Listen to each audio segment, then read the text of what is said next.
গাছ লাগাতে বরাবরই আমার খুব ভালো লাগে, তবে সবথেকে ভালো লাগে ইনডোর প্ল্যান্টস লাগাতে। ফুলের তো বহু রঙ, কিন্তু পাতারও যে রঙের বাহার কম নয় তা বোঝা যায় ইনডোর প্ল্যান্টসগুলো দেখলে। আর তাই তো ইনডোর প্ল্যান্টস আমার সবথেকে পছন্দের। মা গেছিল দত্তফুলিয়াতে অফিসের ট্রেনিংয়ে, সেখান থেকে এই ইনডোর প্ল্যান্টটা এনেছে আমার জন্যে। গাছটার নাম কি আমার জানা নেই, তবে আমার গাছটা খুব পছন্দ হয়েছে। আপনাদের জানা থাকলে বলবেন। যে কাকুর কাছ থেকে এনেছে সে কাকু বলেছে গাছটা যত ধীরে ধীরে বড় হবে তত এর পাতার রঙগুলো বদলে যাবে। আমার খুব পছন্দ হয়েছে গাছটা, এত সুন্দর বড় বড় ঘাসের মতন পাতাগুলো। আর এগুলো এনেছি মামার বাড়ি থেকে। এগুলোর নাম কি আমার জানা নেই, তবে আমার খুব পছন্দ হয়েছে, তাই আমি ডগাগুলো ভেঙে ভেঙে এনেছি।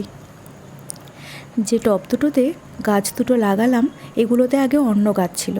গাছ দুটো মারা যাওয়াতে আমি ঠিক করেছিলাম আর কোনো দিন গাছ লাগাবো না, মরে গেলে এত কষ্ট। কিন্তু সময় তো সব কিছুর মলম বলুন। সব ভুলে গিয়ে তাই আবার বসেছি গাছ দুটো লাগাতে, এই প্লাস্টিকের টব দুটোতে প্রাণ দিতে। এই গাছটাও মা এনেছে আমার জন্য। এটা হলো কাজু গাছ, কাজু বাদাম গাছ।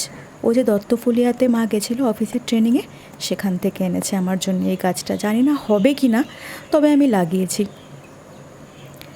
আর এই যে দেখুন, এরা দুজন আমার পরিবারেরই সদস্য।